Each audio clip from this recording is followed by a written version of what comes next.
함께 은혜 나눌 하나님 말씀은 골로새서 1장 9절에서 14절까지 말씀, 13절에서 14절만 함께 봉독하도록 하겠습니다. 시작. 그가 우리를 흑암의 권세에서 건져내사 그의 사랑의 아들의 나라로 옮기셨으니 그 아들 안에서 우리가 속량 곧 죄사함을 얻었도다. 아멘.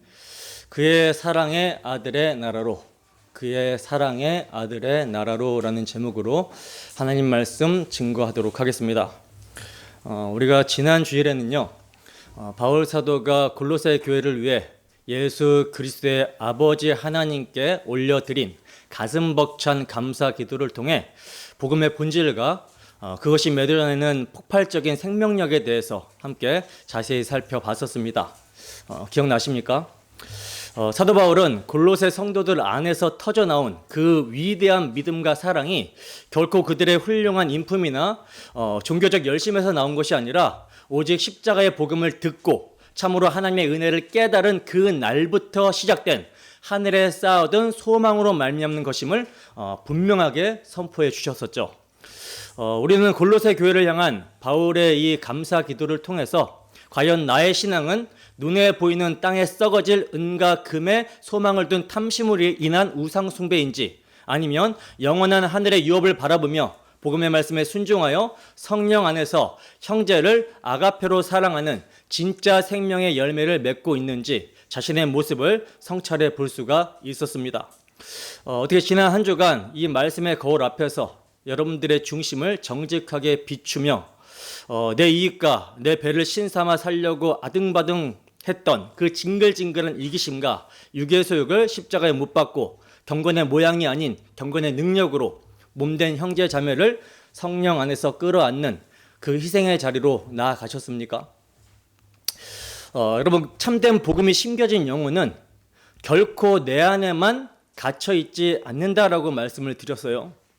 주 성령께서 이 시간 말씀을 통해 역사하여 주셔서 십자가 복음의 그 폭발적인 능력이 우리의 내면을 변화시키고 나아가 우리의 삶의 현장에서 믿음으로 넉넉히 세상을 이기게 하는 열매를 맺게 하시기를 간절히 소원합니다. 자, 그리고 이제 이어지는 오늘 본문은요, 골로새 성도들의 그 믿음과 사랑의 소식을 듣고 하나님께 감사 기도를 올려드렸던 바울 사도가 거기서 멈추지 않고 이제 그들을 위하여 쉬지 않고 구하던 중보 기도의 내용이 무엇인지를 밝히고 있는 말씀입니다. 여러분, 지금 골로새 교회는 거짓 교사들이 헛된 철학과 신비주의로 교묘하게 성도들의 영혼을 사냥하려고 덤벼드는 영적 전쟁의 한복판에 서 있잖아요. 때문에 바울은 너희가 복음을 듣고 열매를 맺고 있으니 이제 안심이다 하고 끝내는 것이 아니라 그 치열한 영적 전투에서 그들이 결코 미혹되지 않고 굳건히 서기 위해 반드시 필요한 것이 무엇인지를 하나님께, 예수 그리스도의 아버지께 간절히 구하고 있는 거예요. 이 험악하고 거짓된 세상 속에서 주께 합당하게 행하며 범사에 기쁘시게 하는 진짜 성도의 삶을 살아내려면 하나님의 뜻을 아는 신령한 지혜와 총명으로 충만해져야 되겠죠. 그래야 가능한 것이죠. 그래서 오직 하나님의 그 영광의 힘을 따라 능하게 하심으로 말미암아 모든 견딤과 오래 참음에 이르게 해달라고 사도는 간구하고 있는 것입니다.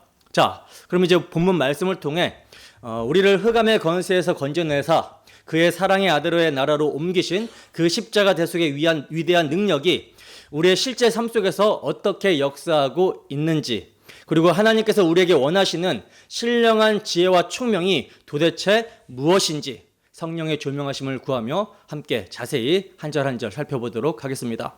본문 9절입니다. 함께 했습니다. 시작. 이로써 우리도 듣던 날부터 너희를 위하여 기도하기를 그치지 아니하고 구하노니 너희로 하여금 모든 신령한 지혜와 총명에 하나님의 뜻을 아는 것으로 채우게 하시고. 아멘. 자, 보시면 오늘 본문은 이로써라는 말로 시작을 하고 있어요. 이로써. 여러분, 여기서 이로써라는 말은 디아투토라는 말인데요, 이런 이유 때문에 라는 뜻이거든요. 이런 이유 때문에. 그러니까 앞의 내용이 원인이 되는 거예요. 바로 앞에 구절 8절에서 에바보라가 성령 안에서 너희 사랑을 우리에게 알렸다라고 그랬죠. 즉 에바보라를 통해 골로새 성도들 안에 십자가 복음이 심겨졌고 그 결과 그들에게 그리스도 예수 안에 있는 참된 믿음과 모든 성도를 향한 아가페의 사랑이라는 생명의 열매가 성령 안에서 폭발적으로 맺히고 있다라는 그 가슴 벅찬 소식을 바울 사도가 전해 들었다라는 거예요. 이것을 받아서 이로써예요. 이런 이유 때문에. 자, 그러면 바로 그 소식을 들었기 때문에 사도는 무엇을 했다라고 합니까? 그 소식을 듣던 날부터 사도는 그들을 위해 기도하기를 그치지 않았다라고 말씀을 하고 있죠. 자, 그런데 여러분 인간적으로 생각해 보면 지금 바울 사도는 자기 코가 석자잖아요. 하나님, 내 사슬 좀 풀어주세요. 내 쇠사슬 좀 풀어주세요. 나 좀 먼저 살려주세요. 라고 자신의 안위와 석방을 위해 금식하며 매달려도 모자를 판입니다. 근데 사도 바울은 자신의 육신의 평안을 위해 기도하지 않고 있어요. 그럼 무엇을 위해 기도하고 있는가? 영적 전투의 최전선에 서서 골로새 성도들을 위하여 기도를 그치지 않았다. 쉬지 않고 기도했다라는 것입니다. 지금 로마 세방의 가택 연금 중인 사도가 쇠사슬에 매인 몸임에도 불구하고 그들을 위하여 기도하기를 그치지 않았다라는 말씀은 이 기도의 내용이 성도의 생사를 가릴 만큼 절대적으로 중요하다라는 것이겠죠. 자, 그러면 바울 사도는 무엇을 쉬지 않고 간절히 구하고 있는가? 사도가 골로새 교회를 위해 그토록 간절히 구했던 첫 번째 기도 제목이 무엇입니까? 여러분들이 아시다시피 지금 골로새 교회는 위기 상황이에요.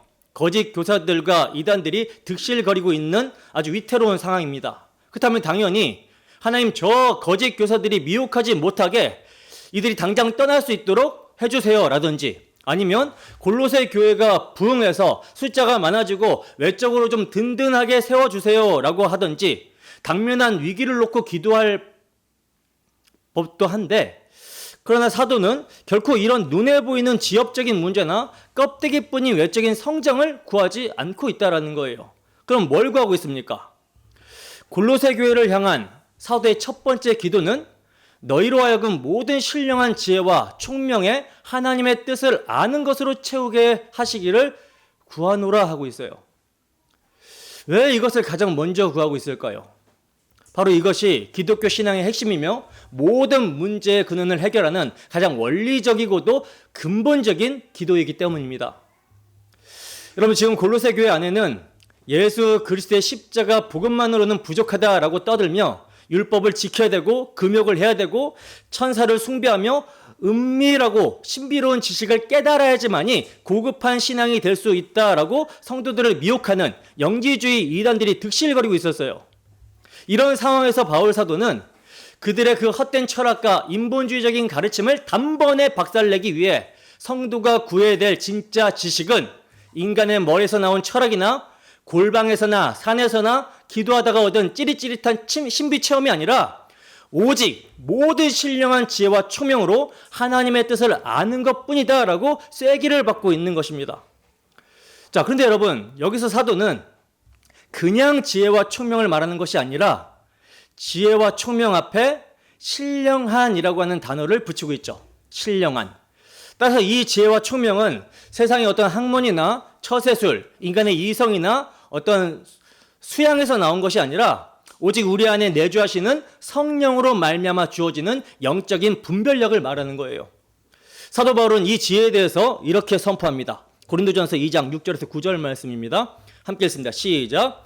그러나 우리가 온전한 자들 중에서는 지혜를 말하노니 이는 이 세상의 지혜가 아니요 또 이 세상에서 없어질 통치자들의 지혜도 아니요 오직 은밀한 가운데 있는 하나님의 지혜를 말하는 것으로서 곧 감추어졌던 것인데 하나님이 우리의 영광을 위하여 만세 전에 미리 정하신 것이라. 이 지혜는 이 세대의 통치자들이 한 사람도 알지 못하였나니 만일 알았더라면 영광의 주를 십자가에 못 박지 아니하였으리라. 기록된 바 하나님이 자기를 사랑하는 자들을 위하여 예비하신 모든 것은 눈으로 보지 못하고 귀로 듣지 못하고 사람의 마음으로 생각하지도 못하였다 함과 같으니라. 아멘.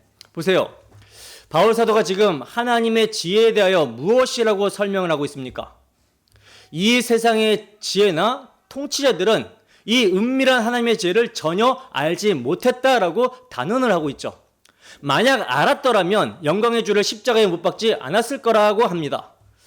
여러분, 세상의 지혜와 가치관으로는요, 십자가에 매달려 비참하게 피 흘려 죽어가는 예수를 절대로 영광의 주님으로 알아볼 수가 없어요. 세상의 눈에는 그저 어떻게 보입니까? 저주받은 실패자요, 어리석은 미련함일 뿐이라는 거죠. 인간의 얄팍한 지식과 이성으로는요, 창조주가 피조물을 위해 대신 죽으셨다라고 하는 이 기막힌 십자가 대속의 사랑을 상상조차 할 수 없다라는 것입니다. 그래서 사도는 하나님이 자기를 사랑하는 자들을 위하여 예비하신 모든 것은 눈으로 보지 못하고 귀로 듣지 못하고 사람의 마음으로 생각조차 하지 못한 것이다 라고 분명하게 말씀해 주시고 있는 거예요. 그렇다면 도대체 우리는 어떻게 이 감추어졌던 구원의 비밀을 알 수 있게 된 것입니까? 우리는 도대체 어떻게 이 비밀, 이 지혜를 알 수 있게 된 것이죠? 사도 바울은 바로 이어서 그 유일한 해답을 명확하게 제시합니다. 고린도전서 2장 10절에서 12절 말씀입니다. 함께 했습니다. 시작. 오직 하나님이 성령으로 이것을 우리에게 보이셨으니 성령은 모든 것, 곧 하나님의 깊은 것까지도 통달하시느니라. 사람의 일을 사람 속에 있는 영 외에는 누가 알리오? 이와 같이 하나님의 일도 하나님의 영 외에는 아무도 알지 못하느니라. 우리가 세상의 영을 받지 아니하고 오직 하나님으로부터 온 영을 받았으니 이는 우리로 하여금 하나님께서 우리에게 은혜로 주신 것들을 알게 하려 하심이라. 아멘. 보세요. 인간의 이성이나 지독한 종교 수양으로 절대 불가능한 이 하나님의 지혜, 이거를 뭘로 알 수 있다고 합니까? 성령으로 알 수 있다고 그러죠. 오직 하나님이 성령으로 이것을 우리에게 보이셨다라고 단호하게 선언을 하고 있어요. 사람의 일을 사람 속에 있는 영이 아는 것처럼 하나님의 일도 하나님의 영, 즉 성령 외에는 아무도 알지 못한다라는 것입니다. 영지주의 이단들이 주장하는 것처럼 우리가 남들보다 똑똑해서 혹은 우리가 은밀한 지식을 탐구하고 수양을 쌓아서 이 구원의 비밀을 깨달은 것이 아니라는 거예요. 우리가 세상의 영, 즉 세상의 철학과 이성을 받지 아니하고 오직 하나님으로부터 온 영을 받았기 때문에 하나님께서 우리에게 은혜로 주신 것들, 곧 십자가 대속의 피 묻은 사랑과 그 위대한 구속의 경륜을 깨달아 알게 되었다라는 것입니다. 오직 성령께서 우리 영혼의 닫힌 눈을 확 열어주시고 십자가의 그 피 묻은 은혜가 도대체 무엇인지를 환하게 조명해 주실 때에만 비로소 우리는 저 예수님의 십자가가 바로 나를 지옥에서 건져내시려고 만세 전부터 감추어 두셨던 하나님의 위대한 구속의 경륜이구나 하고 하나님의 뜻을 온전히 깨달아 알아갈 수 있게 되는 거예요. 여기서 아는 것에 해당하는 헬라어 텐 에피그노신이라는 말은요, 겉핥기식의 피상적인 지식을 말하는 게 아니에요. 아주 깊고 근본적인 인식, 나를 향하신 하나님의 거룩하신 요구와 십자가 대속의 비밀을 깊이 깨달아 아는 것을 뜻하는 것입니다. 사도 바울은 골로새 성도들이 바로 이 십자가 복음에 담긴 하나님의 뜻을 아는 지식으로 충만하게 채워지기를 간구하고 있는 거예요. 충만입니다. 충만. 내 뜻 반, 하나님 뜻 반 섞여 있는 혼합주의가 아니라 내 육적 자, 옛 자와 사욕은 완전히 십자가에 못 박히고 오직 하나님의 뜻으로 내 영혼이 100% 채워져서 충만하게 되기를 간구하고 있는 거예요. 이 뜻을 아는 것으로 심령이 충만하게 채워질 때 비로소 성도는 세상의 어떤 유혹이나 이단의 거짓된 헛소리에도 흔들리지 않는 견고한 반석 위에 서게 되는 것이죠. 바울 사도는 에베소 교회에 보낸 서신서에서도 이 사실을 동일하게 건면합니다. 에베소서 5장 17절 말씀입니다. 함께 했습니다. 시작. 그러므로 어리석은 자가 되지 말고 오직 주의 뜻이 무엇인가 이해하라. 보세요. 주의 뜻이 무엇인지 이해하게 되는 것, 이것이 지혜로운 성도의 본질이며 반대로 주의 뜻을 알려고 하지도 않고 자기 고집대로 사는 것, 이것은 어리석은 자의 전형적인 모습이라는 거예요. 하나님의 뜻을 이해하지 못하면 결국 내 뜻과 내 사욕을 하나님이라고 하는 이름으로 포장해서 섬기는 어리석고 헛된 우상 숭배에 빠질 수밖에 없다라고 하는 아주 무서운 사도의 경고인 것입니다. 자, 그렇다면 우리의 기도를 한번 정직하게 십자가의 거울 앞에 비추어 성찰해 보시기 바랍니다. 여러분들은 복음을 모일 때마다 듣기 때문에, 우리가 교회로 모일 때마다 듣기 때문에 지식적으로는 다 알고 계실 겁니다. 그리고 복음에 반하는 기복주의가 무엇인지, 번영신학이 얼마나 악한 것인지를 머리로는 다 알아요. 그래서 복음을 들어보지 못했을 때처럼 노골적으로 자기 배를 위해서 자기 중심적으로 기도하지는 않을 것입니다. 그런데요, 여러분들의 일상 속에서 정말로 내 삶에 위기가 닥치고 내 자존심이 철저히 짓밟히고 내 재산에 억울한 손해가 가는 상황이 벌어지게 되었을 때, 세상적 가치관과 성경적 가치관이 정면으로 충돌하게 되었을 때, 여러분들은 하나님 앞에 엎드려 무엇을 간절히 구하고 계십니까?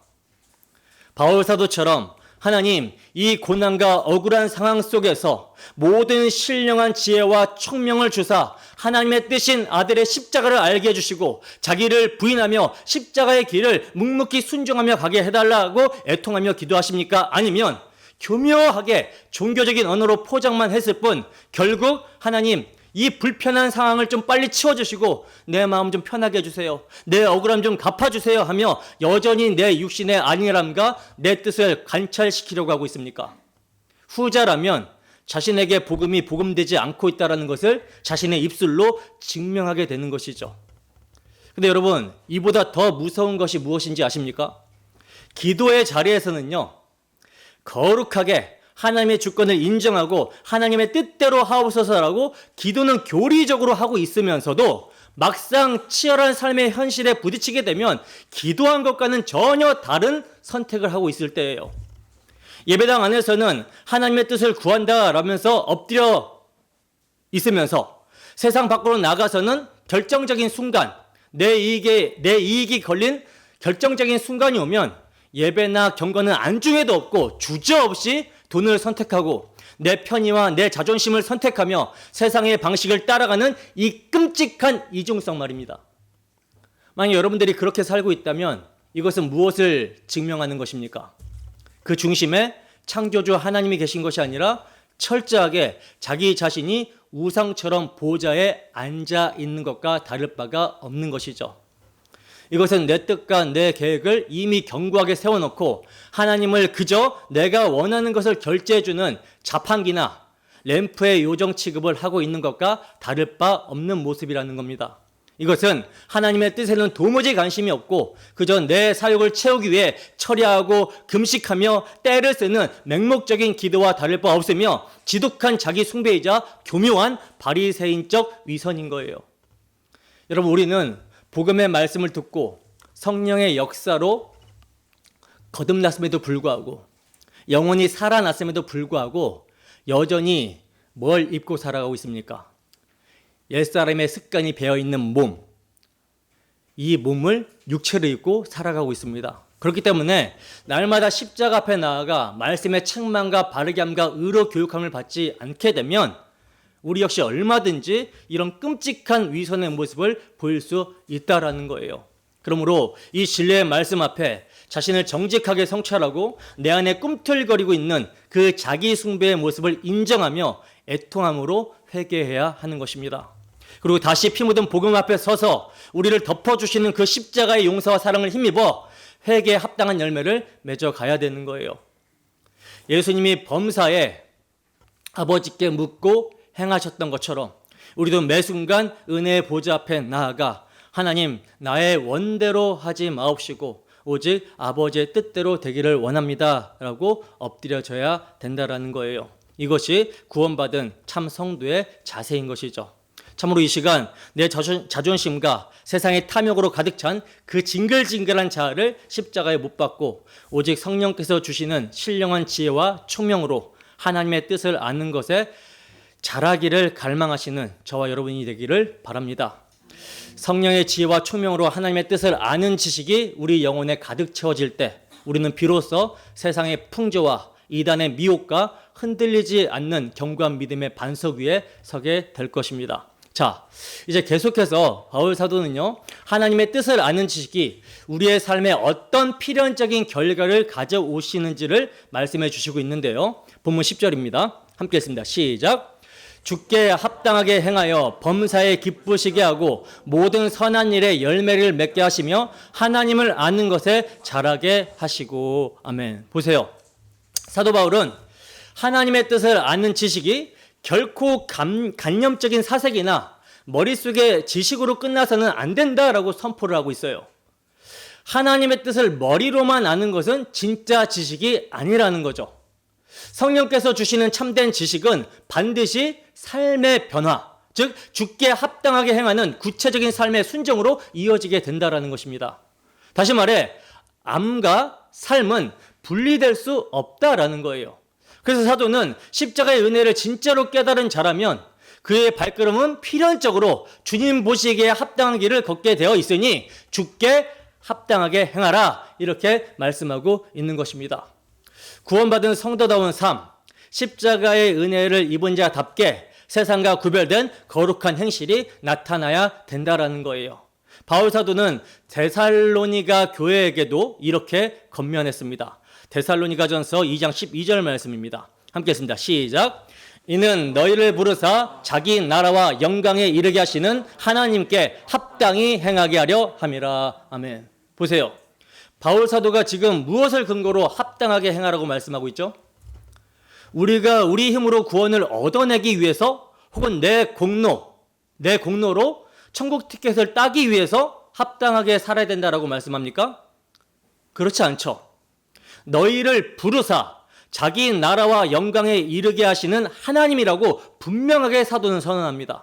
즉 자격 없는 우리를 흑암의 권세에서 먼저 건져내어 하나님의 영광스러운 나라의 백성으로 이미 불러주셨기 때문에 그 고귀한 신분에 합당하게 걸맞게 그 십자가의 은혜에 합당하게 살아가라는 것입니다. 여러분, 만왕의 왕이신 하나님의 자녀로 신분이 완전히 바뀌었는데 여전히 옛사람의 습관을 따라 마귀의 노예처럼 썩어질 세상의 오물들을 주워 먹으며 살 수는 없는 노릇 아닙니까?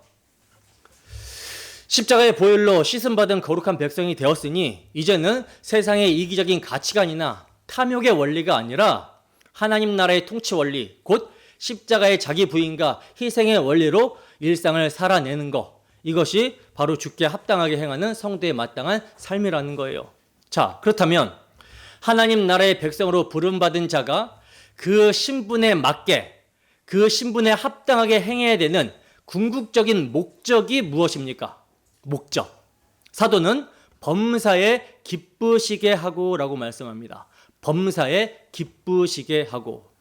여기서 기쁘시게 하고, 아레스케이안이라는 말은요, 어떤 반대급부나 보상을 바라고 아부하라는 것이 아니라 상대방을 진실로 너무나 사랑하여 그분의 마음을 흡족하게 해드리는 것, 그 자체를 인생의 유일한 목적으로 삼는 것을 뜻하는 거예요. 그렇다면 여러분, 우리의 신앙생활의 목적은 무엇입니까? 성도는 오직 나를 위해 살을 찢으시고 피를 쏟으신 그 십자가 사랑에 감격하여 먹든지 마시든지 무엇을 하든지 다 하나님의 영광을 위하여 오직 주님 한 분만을 기쁘시게 해드리기 위해 살아가는 자들이죠. 예수님께서도 친히 이렇게 고백하셨잖아요. 요한복음 8장 29절입니다. 함께 했습니다. 시작. 나를 보내신 이가 나와 함께 하시도다. 나는 항상 그가 기뻐하시는 일을 행함으로 나를 혼자 두지 아니하셨느니라. 아멘. 보세요.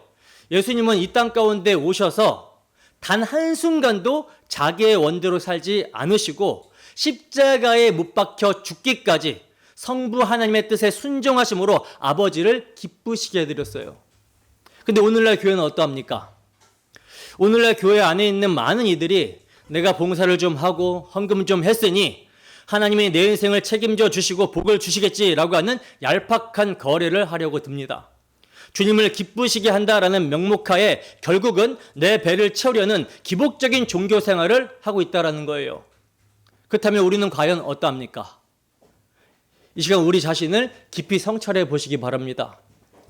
우리가 예배 시마다 주기도문을 입술로 고백하잖아요. 하늘에 계신 우리 아버지 이름을 거룩히 여김을 받으시오며 나라가 임하시오며 뜻이 하늘에서 이루어진 것 같이 땅에서도 이루어지이다. 이렇게 고백을 정말 수도 없이 많이 하죠. 근데 실제 여러분들의 삶의 현장에서 정말로 이 고백대로 하나님의 이름이 거룩히 여기심을 받으시는 것을 진정한 기쁨으로 삼고 하나님 나라가 내 삶에 임하는 것, 또 그 하나님 나라가 확장되는 것을 정말 즐거워하며 그 하나님 나라와 의를 위하여 사십니까? 바울 사도는요, 성도의 정체성을 이렇게 선포하고 있어요. 디모데후서 2장 4절 말씀입니다. 함께 읽습니다. 시작. 병사로 복무하는 자는 자기 생활에 얽매이는 자가 하나도 없나니 이는 병사로 모집한 자를 기쁘게 하려 함이라. 보세요. 바울 사도가 무엇이라고 분명하게 말씀하고 있습니까? 우리는 그리스도의 군사로 부름을 받았다라는 거예요. 그리스도의 군사로. 병사로 부름을 받은 자는 내 사사로운 이익, 세상의 안락이라고 하는 자기 생활에 얽매이지 않고 오직 나를 부르신 대장 되신 예수 그리스도를 기쁘시게 하는 데에만 집중해야 된다라는 뜻입니다. 그렇다면 구체적으로 어떻게 행하는 것이 주님을 기쁘시게 하는 걸까요? 우리가 어떻게 하는 것이 주님을 기쁘시게 하는 것입니까? 히브리서 11장 6절 말씀에 보면 히브리서 기자는요, 믿음이 없이는 하나님을 기쁘시게 하지 못하나니 라고 아주 단호하게 선언하고 있어요. 즉 하나님을 기쁘시게 하는 절대적인 전제 조건은 다름이 아닌 믿음이라는 것입니다. 믿음. 근데 여러분, 여기서 말하는 믿음이 그저 머리로만 동의하고 입술로만 주여 주여 하는 죽은 지식입니까? 결코 아니죠. 갈라디아서 5장 6절 말씀에 보면 사도 바울은 믿음을 사랑으로 역사하는 믿음이라고 정확하게 정의하고 있어요. 사랑으로 역사하는 믿음. 그러니까 나를 위해 십자가에서 피 흘리신 그 대속의 은혜를 진짜로 믿는 참된 믿음은 반드시 우리 안에서 십자가 사랑을 뿜어내며 역사하게 되어 있다는 것입니다. 그리고 그 사랑으로 역사하는 믿음의 가장 확실한 열매가 무엇으로 나타나게 되죠? 바로 형제의 사랑으로 나타나게 되는 것이죠. 성경은 보이지 않는 하나님을 사랑하는 증거가 곧 눈에 보이는 형제를 사랑하는 것이라고 엄중하게 말씀합니다. 그러므로 참으로 주께 합당하게 행하여 주님을 기쁘시게 하는 자는요, 주님께서 십자가의 그 보배로운 피로 값주고 사신 내 옆에 지체, 연약하고 흠 많은 형제를 섬기고 사랑하는 열매를 맺을 수밖에 없다는 거예요. 그렇다면 정말 여러분들의 삶 속에서 주님을 기쁘시게 하기 위해 사랑으로 역사하는 믿음으로 형제를 사랑하고 섬기는 일, 교회를 세우는 일에 참으로 기쁨으로 헌신하고 있습니까? 이뿐만이 아니라 여러분들의 가정에서 그가 불신자고 성격이 괴팍하고 그럴지라도 정말로 진실로 사랑하고 있습니까? 최고의 사랑은 복음을 전해주는 거고, 그리고 복음에 합당하게 행하는 거죠. 그 사람이 어찌 되던 가든지 어찌 하든지 어떤 세상 말로 발작을 하든지 우리는 우리의 도리를 해야 되는 것이죠. 근데 어떻게 하고 있습니까? 디모데전서 5장 8절 말씀에 보면 누구든지 자기 친족, 특히 자기 가족을 돌보지 아니하면 믿음을 배반한 자요 불신자보다 더 악한 자니라, 이렇게 말씀을 하고 있어요. 참으로 가정 안에서 연약한 형제들, 지체들 돌보고 계십니까? 믿음이 없는 자들, 불신자들에게 복음을 전해주고 있습니까? 그리고 먼저 믿은 자로서 복음에 합당하게 행하고 있습니까? 성찰해 보셔야 되는 것이죠. 입술로는 주님을 사랑한다라고 떠들면서 실제 삶의 현장에서는 내 고집대로, 내 기분대로 내 사욕을 채우기 위해 혈안되어 성령을 근심하게 만드는 사고 뭉치로 살아가고 있다면 우리는 우리의 이 징글징글한 위선과 이중성을 십자가 앞에 내어놓고 철저하게 이 시간 회개해야 되는 거예요. 나아가 사도 바울은 주님을 기쁘시게 하는 구체적인 결과를 모든 선한 일에 열매를 맺게 하시며라고 간구합니다. 모든 선한 일에 열매를 맺게 하시며. 여러분, 여기서 우리가 아주 주의 깊게 봐야 될 것이 있는데요. 그게 뭐냐? 모든 선한 일에 열매를 맺게 하시는 그 주체가 도대체 누구냐는 질문이에요. 지금 바울 사도가 골로새 성도들을 향해 너희들의 굳은 의지와 힘으로 선한 열매를 좀 만들어내 봐라, 이렇게 명령하고 있습니까? 아니죠. 사도는 지금요, 하나님을 향하여 기도하고 있어요. 하나님을 향하여 저들로 하여금 열매를 맺게 해달라고 간절히 기도하고 있다는 사실입니다. 그러니까 열매를 맺게 하시는 분은 누구예요? 주체가? 철저하게 하나님이시라는 거예요. 그래서 사도는 인간의 열심으로 쌓아 올린 성취나 업적이라고 하는 단어를 쓰지 않고 생명의 작용의 자연스러운 결과물인 열매라는 단어를 의도적으로 사용하고 있는 것입니다. 바울 사도는 갈라디아서에서 인간이 열심으로 쌓아 올린 업적과 하나님이 맺으시는 열매를 아주 명확하게 이렇게 대조합니다. 갈라디아서 5장 19절에서 23절 말씀입니다. 함께 하겠습니다. 시작. 육체의 일은 분명하니 곧 음행과 더러운 것과 호색과 우상 숭배와 주술과 원수 맺는 것과 분쟁과 시기와 분냄과 당짓는 것과 분열함과 이단과 투기와 술 취함과 방탕함과 또 그와 같은 것들이라. 전에 너희에게 경계한 것 같이 경계하노니 이런 일을 하는 자들은 하나님의 나라를 유업으로 받지 못할 것이요 오직 성령의 열매는 사랑과 희락과 화평과 오래 참음과 자비와 양선과 충성과 온유와 절제니 이 같은 것을 금지할 법이 없느니라. 아멘. 보세요. 사도가 육체에 대해서는 뭐라고 표현하고 있습니까? 일이라고 표현하고 있고요. 성령에 대해서는 열매라고 명확하게 구분하여 표현하고 있죠. 그러니까 아무리 교회 안에서 직분을 받고 땀 흘려 헌신하고 봉사하고 엄청난 업적을 쌓았다 할지라도 그것이 내 이름 석자를 내고 내 성취욕을 만족시키기 위해 내 힘으로 한 것이라면 성경은 그것을 철저하게 썩어질 육체의 일에 불과하다라고 고발합니다. 아무리 화려한 교회 성장 프로그램을 돌리고 사람을 끌어모아도 거기에 철저한 자기 부인이 없고 십자가에 피 묻은 은혜에 대한 감격이 빠져 있다면 하나님은 결단코 그것을 선한 일로 인정하지 않으신다라는 거예요. 그것은 하나님과 원수되는 육체의 일일 뿐인 것입니다. 여러분, 선한 열매는요, 내가 내 의지를 발동해서 억지로 지어 짜내는 것이 아니에요. 우리 주님께서는 이렇게 말씀하셨습니다. 요한복음 15장 5절 말씀입니다. 함께 했습니다. 시작. 나는 포도나무요 너희는 가지라. 그가 내 안에 내가 그 안에 거하면 사람이 열매를 많이 맺나니 나를 떠나서는 너희가 아무것도 할 수 없음이라. 아멘. 보세요. 주님의 이 말씀처럼 열매는요, 가지가 스스로의 힘으로 노력해서 만들어내는 것이 아니라 철저히 생명 대신 포도나무 본체에 꽉 붙어 있을 때 자연스럽게 맺혀지게 되는 거예요. 즉 우리가 예수 그리스도의 십자가 그 은혜 안에 철저히 접붙여져 있을 때 내 알량한 의지가 아니라 내 안에 공급되는 성령의 생명의 작용으로 말미암아 자연스럽게 맺어지는 거룩한 인격의 변화가 나타나게 되는 것입니다. 그래서 원수 같은 형제를 향한 이타적인 사랑과 섬김이 선한 열매로, 모든 선한 열매로 나타나게 되는 거예요. 그리고 이렇게 십자가에 꼭 붙들려 생명의 열매를 맺어갈 때 성도는 비로소 뭐에 자라게 되죠? 하나님을 아는 것에 대해서 자라게 됩니다.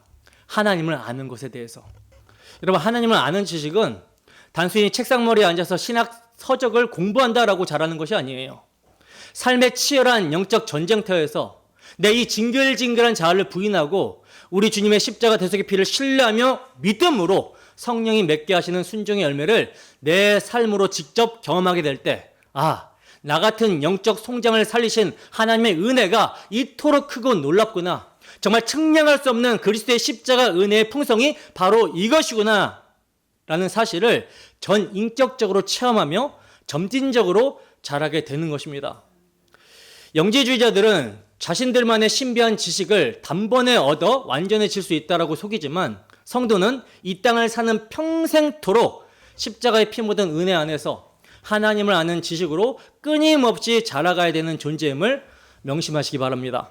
자, 이제 사도는요, 성도가 주께 합당하게 행하여 범사에 기쁘게 하고 모든 선한 일에 열매를 맺게 하시며 하나님을 아는 것에 자라가게 해달라고 기도하면서 이를 위해서 절대적으로 필요한 동력을 구하고 있어요.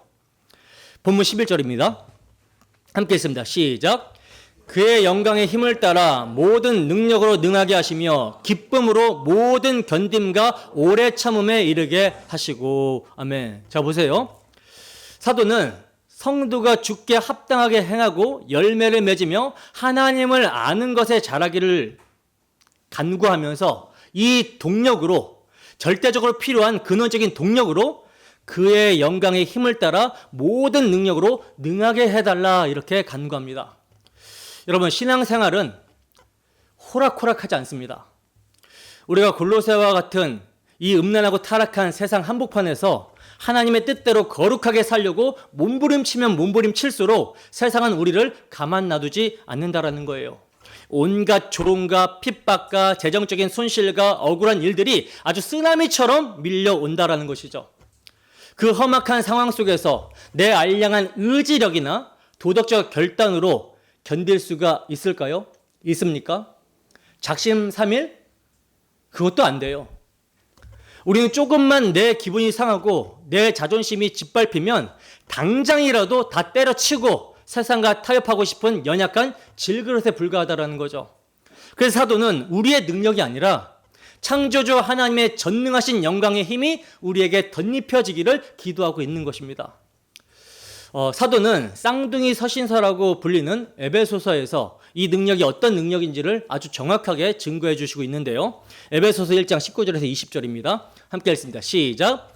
그의 힘의 위력으로 역사하심을 따라 믿는 우리에게 베푸신 능력의 지극히 크심이 어떤 것을 너희로 알게 하시기를 구하노라. 그의 능력이 그리스도 안에서 역사하사 죽은 자들 가운데서 다시 살리시고 하늘에서 자기의 오른편에 앉히사. 아멘.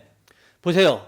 바울 사도는 우리에게 베푸신 능력이 무엇이라고 하죠? 무엇이라고 합니까? 십자가에 못 박혀 완전히 죽어버린 장사 지낸 바 되신 예수 그리스도의 그 차가운 시신에 생기를 불어넣어 그 무덤을 박차고 부활하게 하신 그 어마어마한 부활의 능력이라고 말씀을 하고 있어요. 바로 그 하나님의 지극히 크신 능력이 지금 예수 그리스도를 믿는 저와 여러분 안에 역사하고 있다는 사실입니다. 질병을 치유하고 부자가 되게 하는 육적인 능력 따위와는 비교할 수 없는 허물과 죄로 죽었던 내 영혼을 살려내어 하나님 자녀로 만드시는 그 위대한 창조의 능력이 지금 우리를 붙들고 있다는 거예요. 교회 안에 많은 이들이 능력이라고 하면요, 대번에 병을 고치고 부자가 되게 해주시고 세상에서 막강한 권력을 쥐어 내 원수들을 단번에 박살내는 그런 외적인 기적들을 떠올립니다. 그러나 바울 사도가 강구하는 이 하나님의 능력, 이 부활의 영광의 힘은요, 우리로 무엇에 이르게 한다라고 그러죠? 무엇에 이르게 한다라고 합니까? 기쁨으로 모든 견딤과 오래 참음에 이르게 하시고라고 말씀하고 있어요. 그러니까 무덤에서 예수를 살리신 그 하나님의 지극히 크신 능력을 받아서 하는 일이 기적을 행하여 내 어려운 상황을 단번에 뒤집어 엎어버리는 것이 아니라 고난을 견디게 하고 오래 참게 하는 것이라고 말씀하고 있다는 거죠. 여기서 견딤, 히포모넨이라는 말은요, 나를 둘러싼 환난과 고난, 내 뜻대로 되지 않는 답답하고 억울한 상황 속에서도 도망치지 않고 정해진 십자가의 길, 그 표대를 향해 묵묵히 걸어가는 불굴의 투지를 말하고요. 그리고 오래 참은 마크로디미안이라는 말은요, 나를 찌르고 괴롭히며 내 속을 뒤집어 놓는 그 꼴보기 싫은 까다로운 사람에게 대해서 당장 내 혈기와 분노로 보복하지 않고 끝까지 품어내는 인내를 의미합니다. 여러분들의 삶에 정말 이해할 수가 없는 그런 고난이 올 때가 있죠. 재난으로 인해서 고통을 당하게 되거나, 또 병에 걸려서 고통을 당하게 되거나, 아니면 사업이 망해서 여러 가지 내 삶에 어려운 일이 일어날 수가 있죠. 이때 어떤 마음이 드십니까? 원망과 불평을 하죠. 대놓고 하나님께 원망하고 불평하지 않더라도 내 삶에 대해서 한탄하고 짜증내고 불평이 일어나게 되죠. 그리고 계속 왜라는 질문을 하게 될 것입니다. 하나님, 왜 나에게만 이런 일이 생기는 것입니까? 왜 사람들이 나를 이렇게 핍박하고, 왜 나에게 정말 알 수 없는 이런 고난들이, 내가 이해할 수 없는 고난들이 왜 나에게만 일어납니까? 이런 생각을 하게 될 것입니다. 그때 여러분, 우리는 뭘 해야 되는 것입니까? 뭘 해야 되죠? 사실 우리는요, 죄인이기 때문에 고난당하는 것이 마땅하고요. 병드는 것이 마땅하고요. 망하는 것이 마땅합니다. 그런데 우리 주님은 아니잖아요. 예수님은 아니잖아요. 예수님은 죄가 있어요, 없어요? 예수님은 죄가 없어요. 죄가 없으신 분이에요. 없으신 분인데 그분이 왜 우리와 같은 죄 있는 육신의 모습으로 오셨을까요? 그분은 죄가 없으심에도 불구하고 늙고 썩어지고 병들어 죽을 수 있는 몸을 입고 오셨거든요. 그리고 그분은 죄가 없으신데도 불구하고 우리와 똑같이 감기도 걸리시고 아프기도 하시고 연약한 모습을 보이셨어요. 그분에게도 고난이 있었고 고통이 있었습니다. 왜 그런 고난과 고통을 친히 겪으시면서 오히려 체휼하시고 동정하셨을까요? 십자가 도상에서요, 옆에 좌우의 강도처럼 똑같이 달려서 십자가에서 못 박히십니다. 십자가의 좌우편 강도도 못 박히고 있었는데 이들을 예수님이 내려주시지 않았어요. 근데 그 옆에서 같이 십자가를 지고 죽으셨습니다. 근데 마땅히 십자가 좌우편 강도는 죽어 마땅하죠. 강도짓을 해왔으니까. 뭘 보여주고 있는 거예요? 예수님 옆에 좌우편의 강도가 우리 보여주고 있는 거예요. 죄인이 하나님의 영광과 상관없이 하나님의 영광을 찬송하라고 지어놨더니 하나님의 영광과 영광과 상관없이 늘 하나님을 반역하며 내 인생도 내 거, 이것도 내 거, 저것도 내 거 하면서 하나님께서 은혜로 주신 것들을 다 자기 거라고 도둑질하면서 살아가고 있는 강도놈들. 자기 죄로 인해서 마땅히 죽어야 되죠. 근데 예수님은 아니란 말입니다. 우리는 남의 고통, 고난 이건 필요 없고요. 내 삶의 고난, 조그마한 고난도 고통도 가장 크게 느껴져요. 그래서 그런 일이 일어날 때마다 원망하고 불평하죠. 하나님 왜? 라고 하면서. 근데 왜 예수님은 죄가 없으신 분임에도 불구하고 그렇게 고난을 당하셔야 되냐는 거죠. 왜입니까? 왜 예수님이 고난을 당하신 겁니까? 우리의 죄 때문입니다. 우리의 죄 때문에 예수님은 우리를 동정하셨고요. 우리를 체휼하셨고요. 우리의 수고와 슬픔과 질구를 짊어지셨고요. 친히 우리의 죄가 되어 죄인의 대표가 되어 십자가에 달리셨어요. 그래서 한 번 죽는 것은 정한 것이고요. 인생에서 당하는 고통, 고난 당해야 되는 것입니다. 그러나 우리에게 뭐가 있어요? 소망이 있죠. 한 번 죽는 것은 정한 것이고 그 위에 심판이 있다라고 하는 그 심판에서 우리를 건지셨다라는 거예요. 우리 주님이. 이 소망으로 인해서 우리가 견디는 것입니다.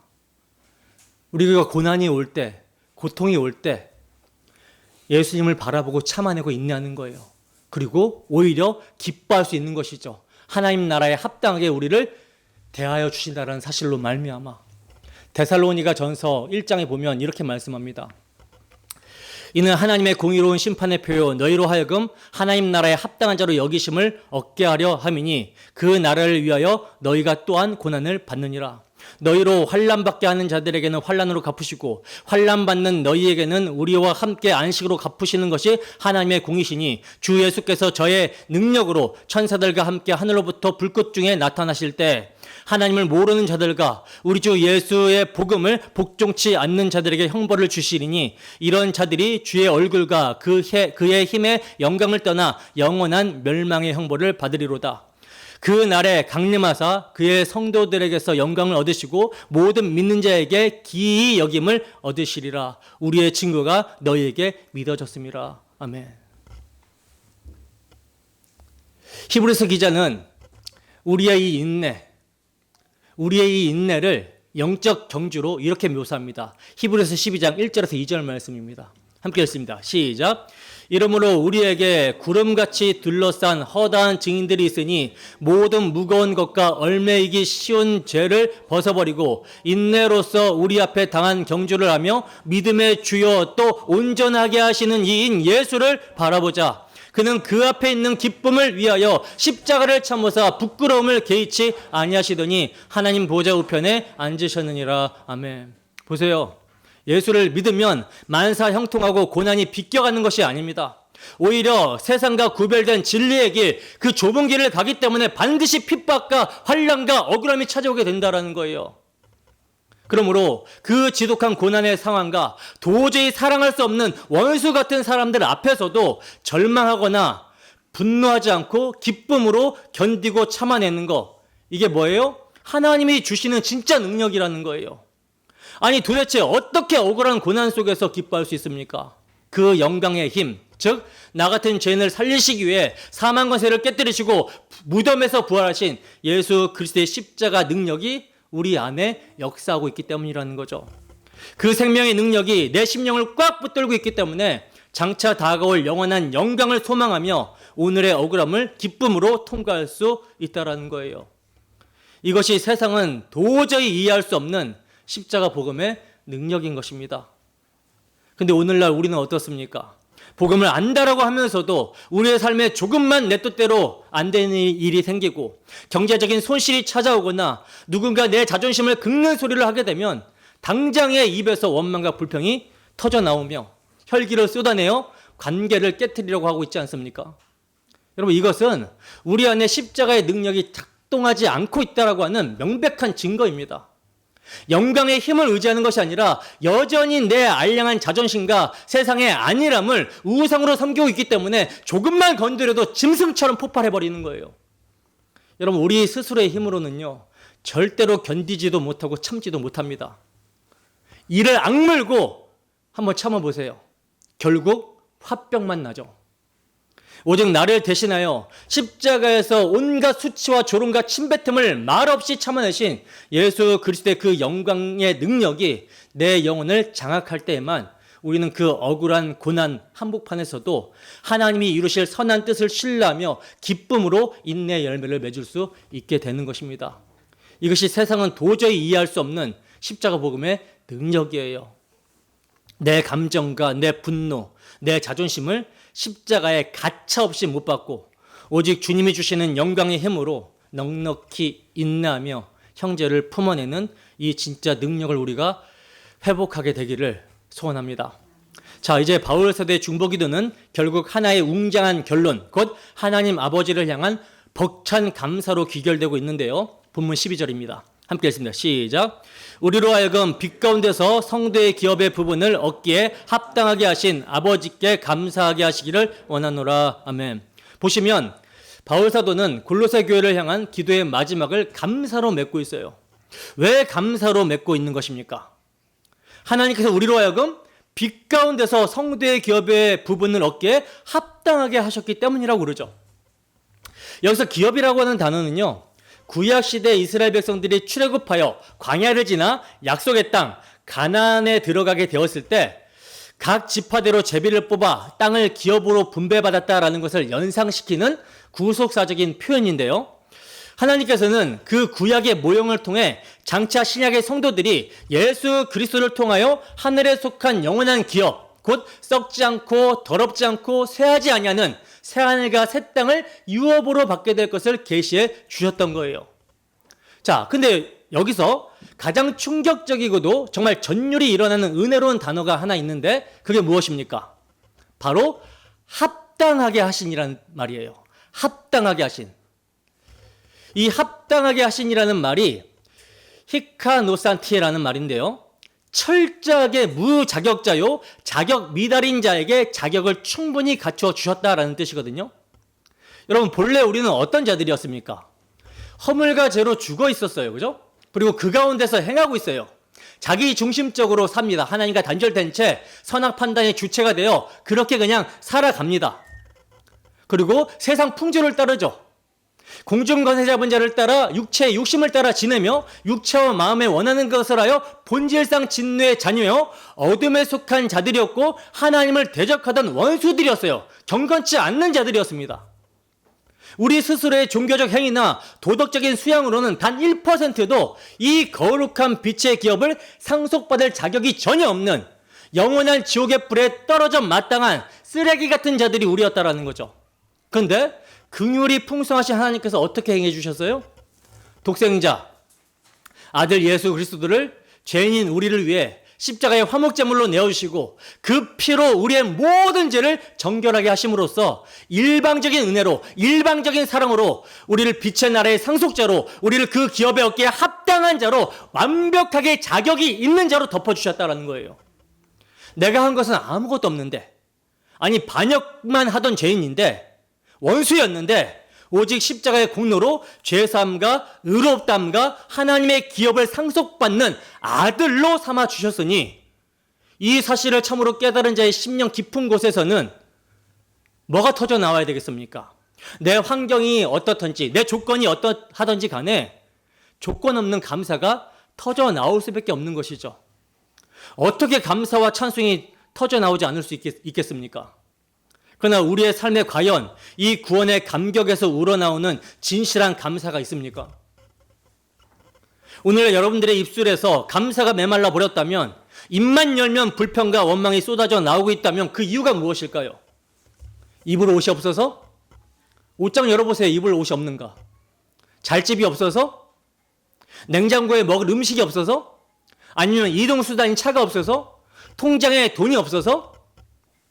여러분, 감사와 찬양이 아닌 우리 입술에서 불평과 원망이 나오는 진짜 근원적인 이유는요, 내가 나를 지옥에 떨어져 마땅한 죄인으로 보지 않고 내가 이러한 대접을 받을 만한 자격이 있다라고 여기는 데서 나오는 거예요.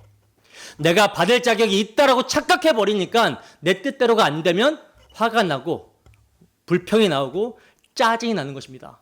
감사가 사라져 버리게 되는 거예요. 그러나 여러분, 본래 우리가 하나님 앞에서 마땅히 받아야 될 것은요, 진짜 우리의 몫은요, 무엇이었습니까? 내 권리를 주장하고 남들보다 더 나은 대우를 요구할 수 있는 자격이 우리에게 있습니까? 없어요. 허물과 죄로 완전히 부패한 우리가 본래 받아야 될 합당한 대가는 하나님의 무서운 진노 아래 쏟아지는 십자가의 저주와 영원히 꺼지지 않는 지옥의 형벌뿐이었습니다. 근데 그 끔찍한 심판의 자리에 누가 매달리셨어요? 점도 없고 흠도 없는 예수 그리스도, 죄를 알지 못하시는 예수 그리스도께서 내가 받아야 될, 죄인인 내가 받아야 될 그 맹렬한 저주를 십자가에서 온몸으로 받아내셨잖아요. 그래서 그 지옥의 형벌을 완벽하게 면제하게 해주신 것입니다. 아니, 그것도 모자라 감히 상상할 수 없는 영원한 빛의 기업을 자격이 없는 우리에게 거저히 덧입혀 주신 거예요.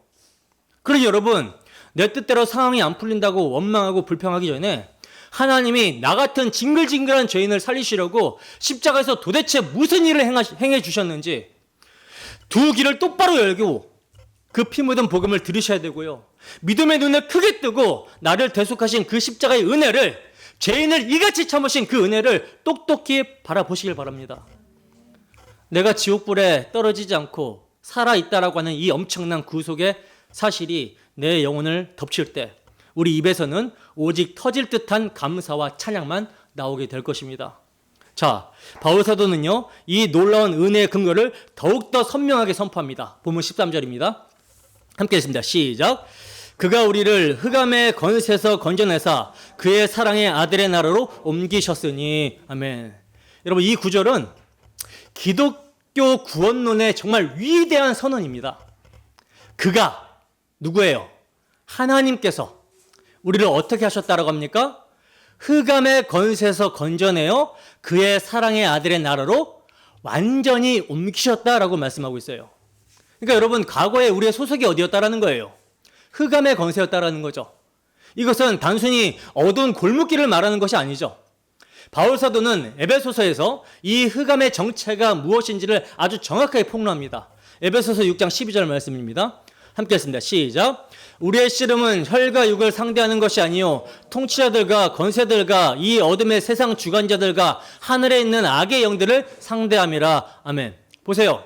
우리가 갇혀있던 그 흑암의 권세라는 것은요, 다름이 아닌 이 어둠의 세상 주관자들과 하늘에 있는 악의 영들, 즉 사탄 마귀가 왕노릇하며 사망과 저주로 인간의 영혼을 옥죄고 질질질 끌고 가던 그 참혹한 영적 감옥, 사탄의 지배의 영역을 말하는 거예요. 우리가 본래 거기서 마귀의 노예였다라는 거죠. 그리고 죄가 시키면 시키는 대로 세상 풍조가 이리 끌면 이리 끌려가고 저리 끌면 저리 끌려가고 내 육체의 징글징글한 정욕과 탐심을 따라 살다가 결국 영원한 지옥의 파멸로 끌려갈 수밖에 없었던 비참한 자들이었다라는 것입니다. 그런데 전능하신 하나님께서 마치 애굽의 노예로 신음하던 이스라엘 백성들을 그 강력한 팔로 6월절 어린 양의 피로 건져내어 홍해를 가르고 약속의 땅으로 이끌어내셨듯이 죄와 사망의 노예였던 우리를 그 무시무시한 사탄의 아가리에서 아들의 십자가 대속의 피의 능력, 그 강권적인 능력으로 끄집어내서 이제는 생명과 의가 왕노릇하는 사랑의 아들의 나라로 우리의 호적을, 우리의 영적인 주소를 완벽하게 옮겨 놓으셨다라는 거예요. 그래서 우리는요, 더 이상 흑암에 속한 자가 아니라 십자가 대속의 피값으로 구출된 빛의 자녀요, 천국의 시민권자들이 된 것입니다. 우리의 신분과 지위가 또 위치가 완전히 달라져 버렸어요.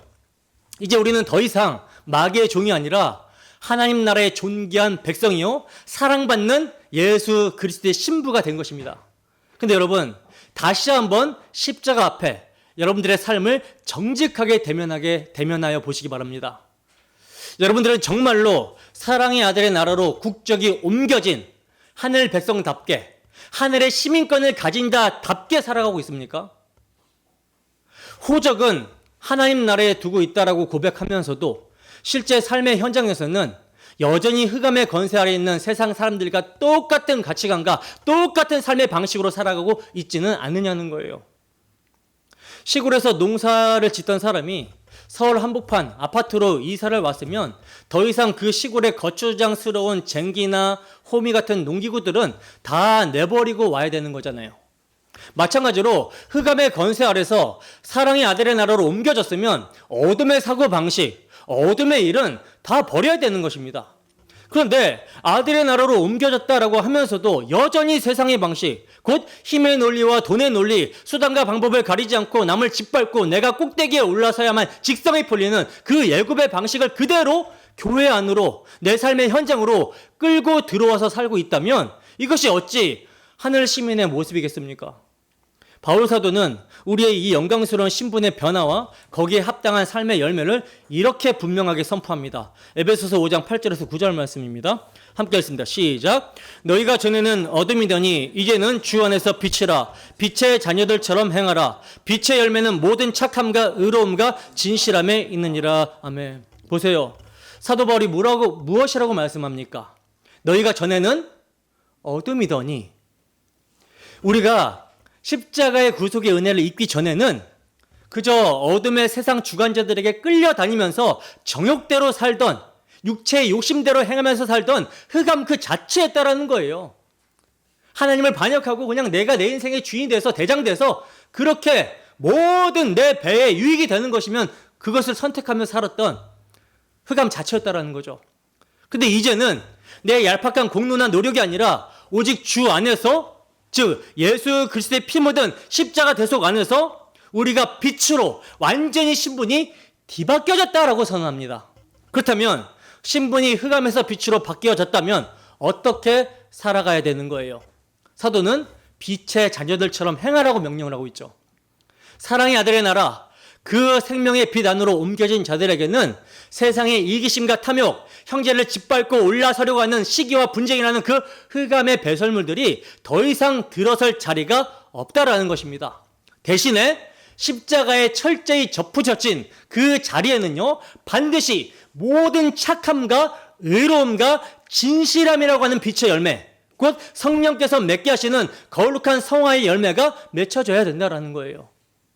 오늘 이 시간 내 안에 여전히 따리를 틀고 있는 그 옛사람의 흑암의 본성들, 그 징글징글한 애굽의 낡은 방식들을 십자가에 가차없이 못 박혔다라고 여기시고, 그리고 오직 나를 어둠에서 건져내어 생명으로 옮기신 그 십자가 사랑에 철저하게 항복하여 이제는 빛의 자녀답게 거룩함과 진실함으로 살아가는 진짜 아들의 나라 백성들이 되시기를 바랍니다. 자, 이제 마지막으로 사도는요, 우리가 그 흑암의 권세에서 구출되어 아들의 나라로 옮겨지는 이 경이로운 대이동이 도대체 어떻게 가능하게 되었는지 이렇게 증거합니다. 본문 14절입니다. 함께 읽습니다. 시작. 그 아들 안에서 우리가 속량 곧 죄사함을 얻었도다. 아멘. 여러분 보세요. 지금까지 말해온 이 놀라운 축복들, 즉 신령한 지혜로 하나님의 뜻을 알고 주께 합당하게 행하여 선한 열매를 맺으며 하나님을 아는 것에 잘하게 하며 영광의 힘으로 능하게 되고 성도의 기업을 상속받으며 흑암에서 빛의 나라로 옮겨지게 되는 이 엄청난 기적들, 이 기적들이 도대체 어떻게 가능하게 된 것입니까? 우리의 종교적 열심 때문에? 우리가 도덕적 수양을 열심히 해서? 영지주의자들이 말하는 무슨 은밀하고도 신비로운 지식을 깨달아서입니까? 천만의 말씀입니다. 사도는 이 모든 구속의 역사가 성취가 된 단 하나의 절대적인 근거를 완전히 못 박아서 선포하고 있어요. 오직 그 아들 안에서 우리가 속량 곧 죄사함을 얻었도다. 이게 기독교 구속사의 가장 심장부이자 핵심 진리가 바로 이 구절이에요. 여기서 속량이라고 하는 단어, 아폴리 트로신이라는 말은요, 고대 노예 시장에서 죽을 날만 기다리던 비참한 노예를 자유인으로 풀어주기 위해 누군가가 대신 엄청난 몸값을 지불하고 사오는 것을 의미합니다. 즉 우리는 죄에 팔려 사망이라고 하는 형벌을 받아야 하는 마귀의 노예들이었다라는 거예요. 죄의 삭은 사망입니다. 누군가가 죽어야만, 누군가가 피를 흘려야만 그 삭이 치러지는 거예요. 그 값이. 그런데 하나님께서 우리를 구속하시기 위해 지불하신 몸값이 여러분 무엇입니까? 은이나 금같이 썩어질 것들이 아니에요. 세상의 그 어떤 재물로도 죄의 값을 치를 수 없습니다. 왜냐? 우리가 범죄한 죄의 값은 하나님께 범한 죄의 값이기 때문에 영원합니다. 그래서 하나님께서는 당신의 가장 사랑하는 독생자, 흠도 없고 점도 없으신, 죄를 알지도 못하시는 완전한 어린 양 예수 그리스도를 십자가의 사형틀로 내어주신 거예요. 참 하나님이시면서 참 사람이신 그 독생자를 내어주신 것입니다. 그리고 예수님께서는 내 죄를 짊어지시고 내 대신 조론당하시고 내 대신 채찍에 맞아 살점이 떨어져 나가시고 양손과 양발에 대못이 박힌 채 내가 받아야 될 하나님의 그 맹렬한 진노와 저주를 한 몸에 다 받아내시며 마지막 물 한 방울 피 한 방울까지 십자가 위에서 철저하게 쏟아부어 주신 거예요. 바로 그 예수 그리스도의 피값으로 그 처절하고도 숭고한 십자가 대속물로 말미암아 우리의 모든 죄값이 완벽하게 지불이 되었고 우리가 죄사함을 받아 하나님과 화목하게 된 것입니다. 예수님께서 십자가에서 숨을 거두시며 다 이루었다 하신 것은요, 너희의 모든 죄책과 형벌에 대한 값을 내 피로 완벽하게 다 지불했다라고 하는 우주적인 승리의 선언이었던 것입니다. 이 십자가의 피 흘림 없이는, 그 완벽한 속량이 없이는 결코 죄사함도 없고 흑암의 권세에서 벗어날 길도 없다라는 거예요. 예배가 예배될 수도 없고 하나님과 화목할 수도 없다라는 것입니다. 사도 바울은 이 위대한 진리를 이렇게 찬양합니다. 에베소서 1장 7절 말씀입니다. 함께 읽습니다. 시작. 우리는 그리스도 안에서 그의 은혜의 풍성함을 따라 그의 피로 말미암아 속량 곧 죄사함을 받았느니라. 아멘. 참으로 아멘이십니까? 오직 그의 피로 말미암아 속량 곧 죄사함을 받았느니라. 그러므로 구속 교리는요, 기독교의 심장이고요, 전부입니다. 십자가 보혈에 빠진 복음은 가짜이고요, 피 묻은 은혜를 뺀 신앙은 인본주의적 종교일 뿐이에요.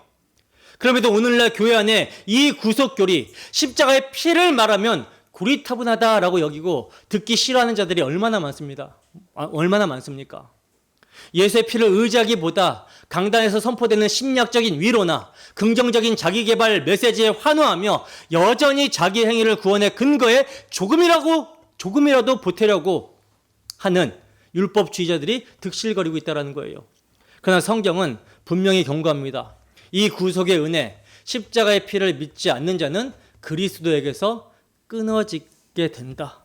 영원한 멸망에 떨어질 수밖에 없다라고 말합니다. 말씀을 맺겠습니다. 여러분, 오늘 바울 사도의 기도를 통해 우리는 성도가 구해야 될 진짜 능력이 무엇인지, 우리가 어떠한 영광스러운 신분으로 옮겨졌는지를 너무나도 분명하게 확인했습니다. 우리의 신앙은 내가 무엇을 이루어내어 하나님께 바치는 것이 아니라는 거예요. 창세전부터 나를 택하시고 흑암의 권세에서 건져내시기 위해 십자가에서 독생자의 생명을 내어주신 그 하나님의 맹렬하고도 압도적인 사랑, 그 피 묻은 구속의 은혜 앞에 내 존재를 던지며 항복해야 되는 거예요. 그러므로 이 은혜를 참으로 깨달은 자라면 너무나도 당연히 이제 더 이상 나를 위해 살지 않게 되는 거죠. 내 사욕을 채우기 위해 때를 쓰는 기도를 멈추고 오직 성령 안에서 하나님의 선하시고 기뻐하시는 뜻이 무엇인지를 구하게 될 것입니다. 내 자아를 십자가에 못 박고 그 영광의 힘을 의지하여 억울한 일 앞에서도 기쁨으로 인내하며 원수 같은 형제를 끝까지 끌어안는 십자가의 좁은 길을 걸어가게 될 거라는 거예요. 바라기는 오늘 이 시간 예배하는 우리 디아스포라 교회의 모든 성도님들의 심령 가운데 십자가의 붉은 보혈이 다시 한번 뜨겁게 뿌려지게 되기를 소원합니다. 그리하여 우리의 삶의 모든 영역에서 내 알량한 자랑과 인본주의의 쓰레기들을 다 배설물로 버리고 우리를 빛의 나라로 옮기신 그 구속의 은혜만을 높여 찬양하며 범사에 주님을 기쁘시게 하는 생명의 열매를 맺어가는 거룩하고 복된 주님의 신부들이, 주님의 백성들이 다 되시기를 주님의 이름으로 축원합니다. 기도하겠습니다.